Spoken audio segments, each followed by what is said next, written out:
नमस्कार, मैं शालिनी शाक्य और आप देख रहे हैं SPN न्यूज।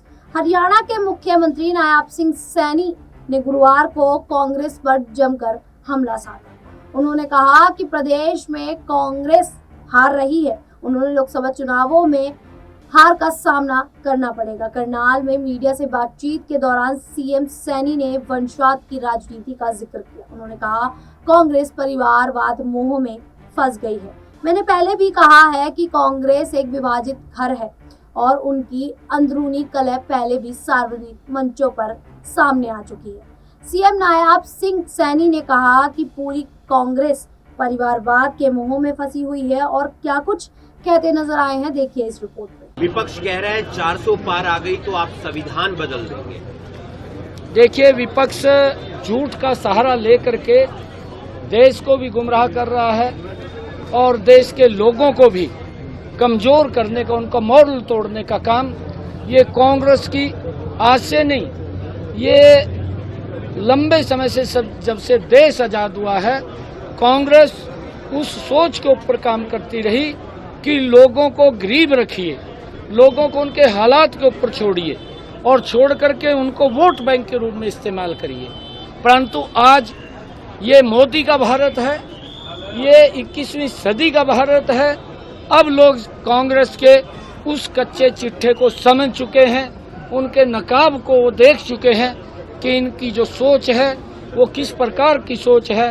वो इस देश के लोगों के विरुद्ध सोच है, इस देश को कमजोर करने वाली सोच है, देश के अंदर समस्याएं पैदा करने वाली सोच है, देश की समस्याओं का समाधान करने वाली सोच नहीं है। और जब इन बातों को लोग समझ चुके हैं तो अब कांग्रेस को नकार दिया है। एक तरफा लोग आज नरेंद्र मोदी जी के साथ खड़े हुए हैं। लोगों को आज बड़ा विश्वास मोदी जी के प्रति बंधा है कि मोदी जी जैसा व्यक्ति ही इस देश को विश्व गुरु की तरफ ले जाने का मजबूती से काम करेगा।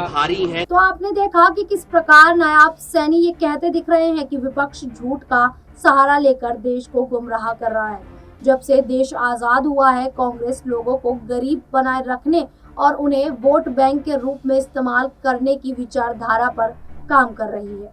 लेकिन अब यह प्रधानमंत्री मोदी का भारत है, यह 21वीं सदी का भारत है। लोगों ने कांग्रेस को नकार दिया है।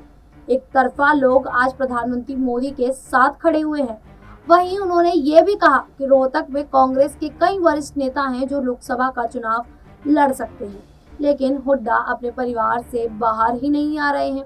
उन्होंने कहा कि 2019 में पूर्व मुख्यमंत्री भूपेंद्र सिंह हुड्डा और उनके बेटे दीपेंद्र सिंह हुड्डा ने सोनीपत और रोहतक से चुनाव लड़ा था और दोनों चुनाव हार गए थे।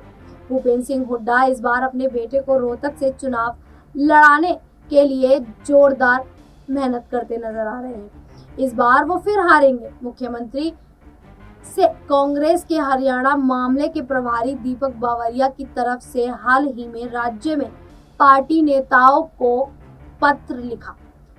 उस पत्र में उनसे सवाल किया गया जिसमें दीपक बावरिया को चेतावनी दी थी कि अगर वे कांग्रेस के पक्ष में पर्याप्त वोट पाने में विफल रहते हैं तो अपने अपने क्षेत्र से लोकसभा चुनाव तो विधानसभा चुनाव में टिकट के लिए उनकी दावेदारी कमजोर होगी।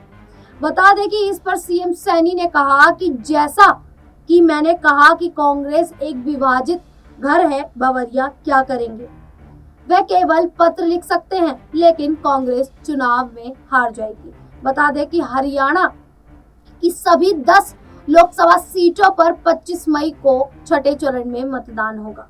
सीएम नायब सैनी ने आप सांसद स्वाति मालीवाल पर, दिल्ली के मुख्यमंत्री अरविंद केजरीवाल पर भी कई तमाम सवाल खड़े कर दिए। उन्होंने कहा कि सीएम के आवास पर उनके सहयोगी द्वारा कथित हमले के मुद्दे पर हमला बोला। उन्होंने कहा कि दिल्ली में मुख्यमंत्री आवास के अंदर एक महिला के साथ दुर्व्यवहार चिंताजनक है।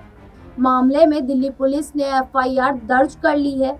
जब उनसे पूछा गया कि विपक्ष कह रहा है कि अगर भाजपा को 400 लोकसभा सीटें मिलेंगी तो वह संविधान बदल देंगे, सैनी ने इस पर जवाब दिया और उन्होंने कहा कि वे झूठ का सहारा ले रहे हैं और देश को गुमराह कर रहे हैं। वहीं कांग्रेस पर निशाना साधते हुए सैनी ने कहा कि आज़ादी के समय से ही कांग्रेस इस सोच पर काम कर रही है कि देश में गरीबी कैसे बढ़ाएं और किस तरीके से गरीबों को हटाएं। जिस प्रकार से नायाब सैनी ने कांग्रेस पर हमला साधा है, इसको लेकर आप लोगों की क्या राय है, हमें कमेंट करके जरूर बताइएगा। और इसी प्रकार की राजनीति से जुड़ी खबरों के लिए देखते रहिए SPN 9 न्यूज़।